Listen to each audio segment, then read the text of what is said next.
जैसा कि दर्शकों आप सभी ने भगवान बौद्ध के बारे में पढ़ा ही होगा और अगर पढ़ा नहीं होगा तो सुना जरूर होगा। आज हम आपको लेकर चलेंगे महाराष्ट्र के नासिक जिले में, जहां आपको बौद्ध प्रशिक्षण केंद्र के साथ साथ एक बौद्ध मंदिर के भी दर्शन कराएंगे, जो अब यह बौद्ध विहार के नाम से जाना जाता है। बौद्ध विहार के अंदर भगवान बौद्ध की अभय मुद्रा में एक विशालकाय सोने की पत्ती चढ़ी प्रतिमा को देखा जा सकता है। और सबसे खासियत बात यह है कि यह स्थान इतना शांत है, अगर सुई मात्र गिरने की आवाज को भी सुना जा सकता है और यहाँ बैठकर शांति पूर्वक ध्यान किया जा सकता है। यहाँ भगवान बौद्ध के इतिहास की जानकारी के लिए लाइब्रेरी है, जिसके बारे में हमें उपस्थित भंते जी बताएंगे। आइए हम आपको लेकर चलते हैं महाराष्ट्र के नासिक जिले बौद्ध विहार और देते हैं आपको रोचक जानकारी। नमस्कार दर्शकों, आप देख रहे हैं प्राइम इंडिया न्यूज़ और प्राइम इंडिया न्यूज़ के कैमरा से मैं नासिक महाराष्ट्र जो है पहुंच चुका है। और वहाँ जो है एक हम पांडव पहाड़ी है पास में, मैंने दिखाया था आपको, पहले मैं दिखा रहा हूँ। उसके बाद उसी से पहले एक बुद्ध विहार पड़ता है, जहाँ पे हमने बुद्ध प्रतिमा को भी दिखाया। और हमारे साथ वहाँ के जो भंते जी हैं वो हमारे साथ हैं। यहाँ की क्या विशेषताएँ हैं, क्या लोग यहाँ पे आते हैं, तो दूसरा इसके बनाने की क्या विशेषताएँ, सारी विशेषताएँ आपको भंते जी बताएंगे। जी भंते जी, आपका हमारे चैनल में बहुत बहुत स्वागत है। नमो बुद्धाय। मेरा नाम भंते धम्मरक्षित है। मैं यहाँ पे त्रिरश्मि बुद्ध स्मारक में रहता हूँ और यहाँ की विशेषताएँ ऐसी है कि ये जो बुद्ध स्मारक है ये 2006 में तैयार हुआ है। इसका ओपनिंग सेरेमनी 14 अक्टूबर 2006 में पूरा हुआ था। और जब हम इसकी बनावट देखते हैं, अंदर जब हम देखते हैं बुद्ध स्मारक में, यहाँ पे ये गोल घुमट की तरह बनाया गया है।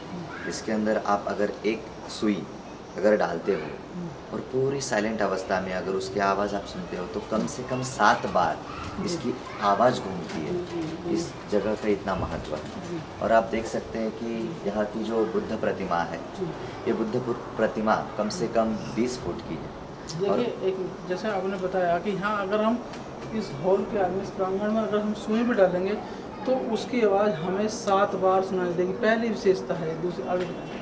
और हम यहाँ की और विशेषता देखते हैं कि यहाँ पे एक बुद्धा केव्स के बिल्कुल नीचे हम ऐसे देखते हैं कि पूरे महाराष्ट्र के अंदर ये पहला बुद्ध विहार है कि जहाँ पे इतना भव्य दिव्य रूप से आप एक बहुत ही बड़ा विहार देख सकते हैं, वो भी एक बुद्धा केव्स के बिल्कुल नीचे। और उसके बाद में यहाँ पे हम बहुत बड़ी 20 फुट ऊंची बुद्धा की स्टैचू देखते हैं, मूर्ति देखते हैं, जो यहाँ पे उसके ऊपर जो यही इसी जगह पे बनाए हुए हैं, नासिक में ही बनाए हुए हैं। और उसके शिल्पकार भी नासिक के ही थे। उन्होंने 20 फुट की यहाँ पे मूर्ति बनाई है, जो पंच धातु की स्टैचू है, पंच धातु की मूर्ति है। और उसके ऊपर नासिक महानगर पालिका के अंतर्गत यहाँ पे एक सोने की जो पॉलिश है उसकी चढ़ाई की गई है। ये पूरा का पूरा जो आप धातु देखते हैं पंच धातु का, उसके ऊपर हमने नासिक महानगर पालिका के अंतर्गत यहाँ पे सोने की पॉलिश जो है वो चढ़ाई गई है। देखिए दर्शकों, अभी भंते जी ने बताया है कि ये जो मूर्ति है ये 20 फुट है और इसकी जो 5 धातुओं से तैयार की गई है, उसके बावजूद इस पर जो है सोने की परत चढ़ाई गई है, जिससे ये बिल्कुल सोने की ही लग रही हैं। तो और आगे बताएंगे। इस प्रकार हम देखते हैं कि ये बुद्ध विहार के नीचे भी और हम देख सकते हैं कि यहाँ पे प्रदर्शन हॉल है, जो भगवान बुद्ध के जीवन के अंतर्गत जितनी भी घटनाएं घटित हुई है वो हर एक जगह का प्लेस जो है वहाँ के प्रदर्शन हॉल में दिखाया गया है, एग्जीबिशन हॉल में दिखाया गया है। और साथ ही साथ में भगवान बुद्ध के जीवन के अंदर जितने उन्होंने वर्षा काल के अंदर जो वर्षावास किए हैं, तो वो सब कुछ इन्फॉर्मेशन यहाँ के प्रदर्शन हॉल में भी दी गई है। ऐसा तो इसे अब देखिए, अब भंते जी ने बताया कि नीचे केव्स हैं और यहाँ पे प्रदर्शनी हॉल भी है नीचे, जहाँ हम आपको ले चलेंगे और वहाँ दिखाएंगे कि भगवान बुद्ध के जीवन में जो भी घटनाएं घटी हैं वो सब चीज़ें नीचे अलंकृत की गई हैं, सुशोभित की गई हैं, वो भी हम आपको दिखाएंगे। तो भंते जी, और इसके खास विशेषता तो यही है कि अभी ये 2006 से जिस प्रकार आप देखते हैं कि ये भव्य दिव्य एकदम बड़ा सा हॉल है, यहाँ पे एट ए टाइम कम से कम 500 से 1000 लोग यहाँ पे मेडिटेशन के लिए बैठ सकते हैं। हम देखते हैं कि यहाँ पे हर संडे के दिन यहाँ पे बुद्ध वंदना की जाती है, मेडिटेशन की जाता है, जो भिक्षु संघ के अंतर्गत यहाँ पे सब कुछ जो है वो सिखाया जाता है। तो एट ए टाइम यहाँ पे 500 से 1000 लोग भी बैठ सकते हैं। हर संडे को यहाँ पे हम मेडिटेशन सिखाते हैं और उसके बाद में बुद्ध वंदना हर संडे के दिन यहाँ पे होती है। हर पूर्णिमा के दिन यहाँ पे अच्छे से हम प्रोग्राम्स भी लेते हैं ऐसा। ठीक है, तो दर्शकों अभी आप देख रहे हैं कि जो विंटेज जी उन्होंने बताया कि हर संडे को जो बुद्ध अनुयायी हैं यहाँ पे एकत्रित हो सकते हैं और आते भी हैं और यहाँ पे जो है बैठक करते हैं। यहाँ पे बुद्ध पूर्णिमा के दिन खास विशेष कर लोग यहाँ पे ज़्यादा इकट्ठा होते हैं। और बाकी अब आपको हम जो है बाकी जो सीन दृश्य हैं दिखाते जाएंगे। हुई थी तो इसी जगह पर भगवान बुद्ध ने धम्म चक्र परिवर्तन किया था। धम्म चक्र परिवर्तन यानी कि जो पंचवर्गीय भिक्षु थे, उन पंचवर्गीय भिक्षुओं को सबसे पहले भगवान बुद्ध ने सत्य का ज्ञान बताया था। तो ये वही जगह है, ये इसे हम चौखंडी धम्मिक स्तूप बोलते हैं। ये धम्मिक स्तूप है। इसी जगह पर भगवान बुद्ध ने सबसे पहले पंचवर्गीय भिक्षु को हम देखते हैं कि वहाँ पे भगवान बुद्ध ने सबसे पहले पंचवर्गीय भिक्षु को अपना मार्ग बताया था, धम्म का मार्ग बताया था। इस जगह को हम धम्मिक स्तूप बोलते हैं ऐसा। तो ये मूलगंध कोटी वगैरह आप सब कुछ देखते हैं। ये पंचवर्गीय भिक्षुओं को भगवान बुद्ध धम्म चक्र पर परिवर्तन का ज्ञान देते हैं। ये सब कुछ ऐसी जगह है। और हम आगे चलते हैं। ये है ये सम्राट अशोक के काल में बनाया गया स्तूप है। तो हम ये देखते हैं ये वैशाली नगरी। वैशाली नगरी जहाँ पे हम देखते हैं कि मिगार माता विशाखा जिन्होंने सबसे पहले यहाँ पे एक पूर्वाराम बुद्ध विहार जो है वो बनाया था।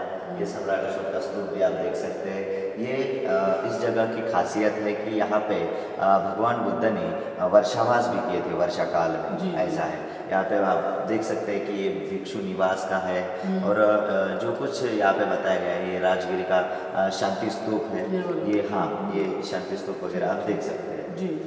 फिर हम चलते हैं रत्नागिरी नहीं, ये है नालंदा विश्वविद्यालय। यस, हम देख सकते हैं कि इस जगत का सबसे पहला विश्वविद्यालय अगर कौन सा है तो वो नालंदा, जो सबसे बड़ा आज तक का सबसे बड़ा विश्वविद्यालय है।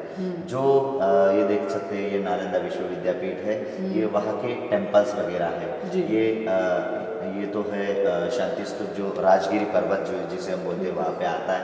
यहाँ पे इस जगह की खासियत यह है कि एक समय में यहाँ पे हजारों विद्यार्थी एक ही जगह पे एडमिशन लेके वहाँ पे अभ्यास करते थे, बुद्धिज्म का स्टडी करते थे। और इस जगह की ऐसी खासियत है कि जब इसे आक्रमण करके इस जगह पे आक्रमण करके जब इसे जलाया गया था तब कम से कम 6 से 7 महीने ये पूरा का पूरा जो बुक्स है वहाँ की किताबें थी, बुद्धिज्म का जितना भी नॉलेज था वो 6 से 7 महीने पूरा का पूरा जलता रहा। यानी कि इतनी उसमें अंदर जो किताबें बड़े थे 6 से 7 महीने लगातार जलता रहा।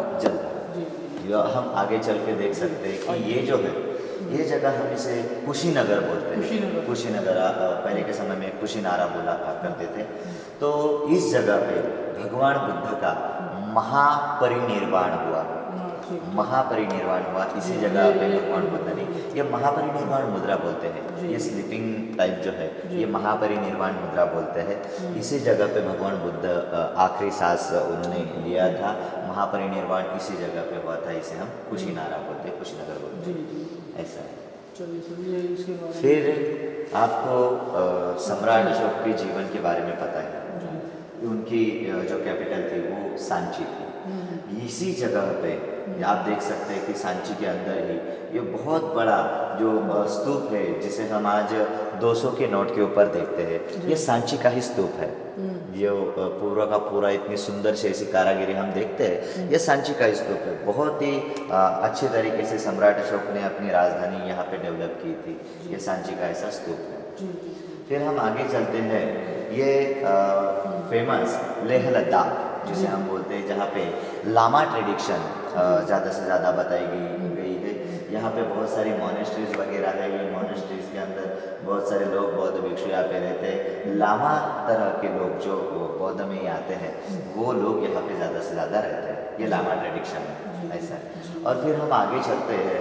आगे चलने के बाद में हम देखते हैं ये पूना के अंदर कारले भाजे जो लेनी है, कारले और भाजे ये दोनों के दोनों, ये भाजे है और ये कारले है।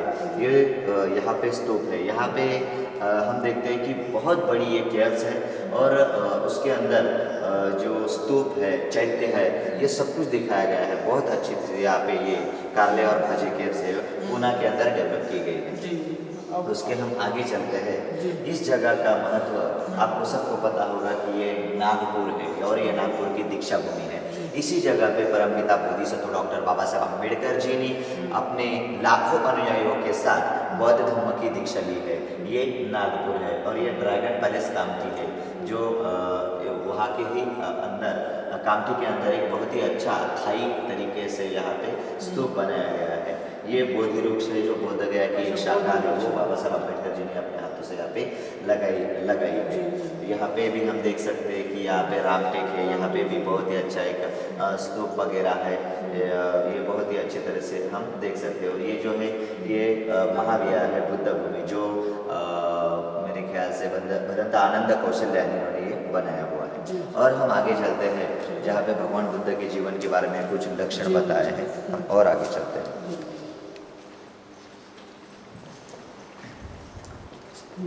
चलिए सर। ये हम देखते हैं कि तथागत भगवान बुद्ध के जीवन के अंदर जो उनकी शरीर की रचना थी वो किस प्रकार थी। 32 लक्षण जिसे हम बोलते हैं। 32 लक्षण। ये 32 लक्षण यहाँ पे पहले से आप देख सकते हैं कि सुप्रतिथट पाय और चक्रवारांकित पाय ये जो सब कुछ है ये उष्णीय शीर्ष यहाँ तक ये हम पूरे के पूरे अपने बॉडी के अंदर भगवान बुद्ध की बॉडी के अंदर जो 32 लक्षण थे ये 32 लक्षण एक चक्रवर्ती सम्राट के अंदर रहते हैं और एक भगवान बुद्ध के रहते हैं। अगर 30 लक्षण हुए तो वो चक्रवर्ती सम्राट होता है। अगर 32 लक्षण हुए तो वो सम्यक संबुद्ध बनता है। तो इस प्रकार ये 32 लक्षण है। और हम आगे चलते हैं। ये आखिरी हमारा एग्जीबिशन माहौल का एक चित्रण है। इस जगह पे भगवान बुद्ध ने जो अपने 45 जो उन्होंने वर्षावास किए हैं वर्षा काल के अंदर, ये पूरे के पूरे पहले वर्षावास से आखिरी 45 वर्षावास है वो यहाँ पे पूरा का पूरा बताया गया है कि उन्होंने पहला दूसरा तीसरा और 45 तक जितने भी वर्षावास किए वो किन किन जगह पे किए हैं। ये पूरा का पूरा अपना एग्जीबिशन हॉल यहाँ पे समाप्त होता है जी। तो ये जो बंते जी जिन्होंने हमें इस स्मारक हॉल में सारी चीज़ें दिखा दी हैं, बता दिया है कि भगवान बुद्ध के जो जीवन में क्या क्या घटनाएँ घटी हैं, कहाँ कहाँ उनका क्या क्या वो मंदिर हैं, कहाँ पे उनकी क्या लीलाएँ हैं, वो सारी चीज़ें बताई हैं। तो दर्शकों आप देखते रहिए प्राइम इंडिया न्यूज़ और बने रहिए इसके साथ। नासिक महाराष्ट्र की और भी आपको इसी तरह की जो दर्शन भ्रमणीय स्थल है तो वो हम आपको दिखाते रहेंगे।